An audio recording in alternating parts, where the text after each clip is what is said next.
Vous allez m'excuser. Si vous applaudissez comme ça me fait mal. Si vous me voyez ici attaquer messieurs, c'est vraiment ôté. Mon nom c'est... Moi je réponds au nom de Désiré Grou Yabapi. Je suis venu de l'Ituri, territoire d'Ndjougou, collectivité chefferie de Bahama Nord.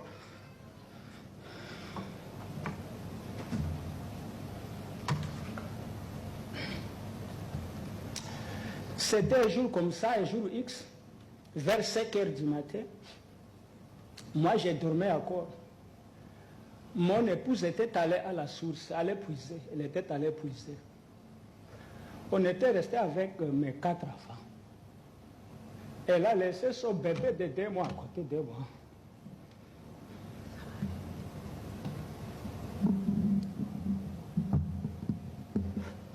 De son retour de la source, j'ai écouté le crépitement des balles. Je me suis dit, non, tous les matins comme ça, c'est quoi? Il y a un monsieur, mon voisin, qui est venu, monsieur Désiré, sortez avec tes enfants. Heureusement, l'épouse est déjà rentrée. J'ai pris mon bébé, d'abord j'ai récupéré les bébés de la mère de l'épouse. J'ai dit à elle, prenez ces 3 enfants pour que je vais sauver la vie de ces bébés. On est allé se cacher à la brousse, très loin à la brousse du village. Alors heureusement, les assaillants Codeco, ils avaient envahi le village, ils ont commencé à massacrer depuis 4 heures du matin, on ne savait pas. Alors, à ma grande surprise, j'ai vu les assaillants apparaître. Ils sont venus là où on s'est caché, on ne sait pas comment ils ont su que nous étions à la brousse. Comme mon papa était déjà mort, tué aussi, alors moi j'ai gardé ma mère avec moi, plus âgée, 73 ans. Moi j'ai été obligé par ces assaillants, ils m'ont demandé entre la vie et la mort que je puisse choisir. Il y a un assaillant qui me dit non, ne posez pas de telles questions à ces messieurs, exécutez-les. Alors, ce petit garçon-là a tiré sur ma mère. A tiré sur ma mère, il y a un monsieur à machette qui a coupé et peint la chair de ma maman. J'ai mangé ça cru.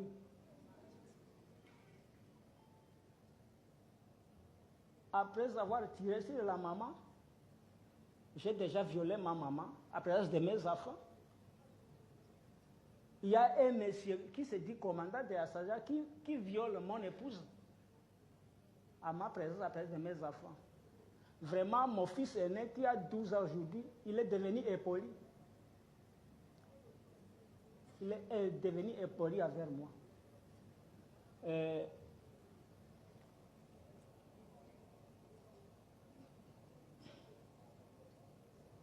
Jusqu'à présent, je ne sais pas la destination de mon épouse depuis 2018. Si elle est à vie ou morte, je ne sais pas. Puisqu'elle a été prise par le commandant même de Codeco, je ne sais pas où ils sont maintenant. Si elle est à vie, je ne sais pas. Alors, il y a un petit garçon là, à Codeco, à Saya, qui a dit non, sa maman est exécutée. Son épouse aussi est partie, on ne sait pas où. On ne peut pas tuer ces messieurs avec ses enfants. On peut les libérer. Alors, ils m'ont orienté avec mes enfants quelque part, très loin là où on a tué ma maman, presque 500 mètres. Il m'a demandé si vous pouvez venir jusqu'à Bonia.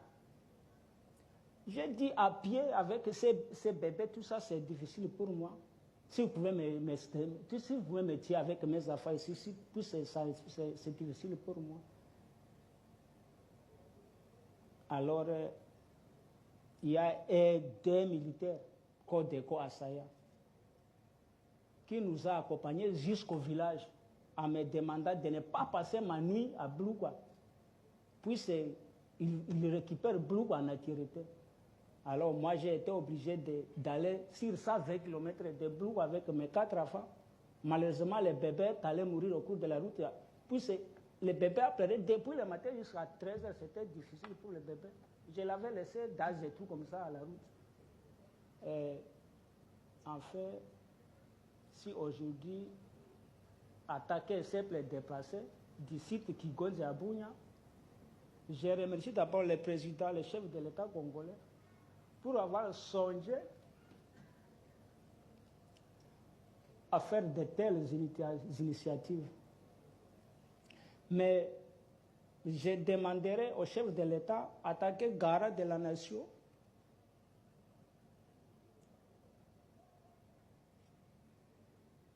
de faire la justice, que la justice soit faite. Puisque moi, je me suis décidé de ne plus rentrer en Djougou.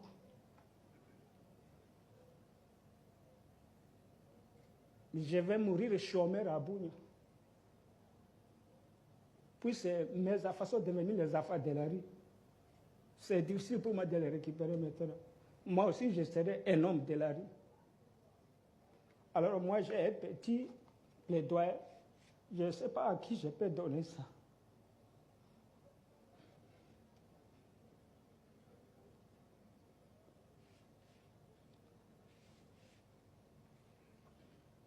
C'est au chef de l'État, mais je ne peux pas donner ça moi-même au chef.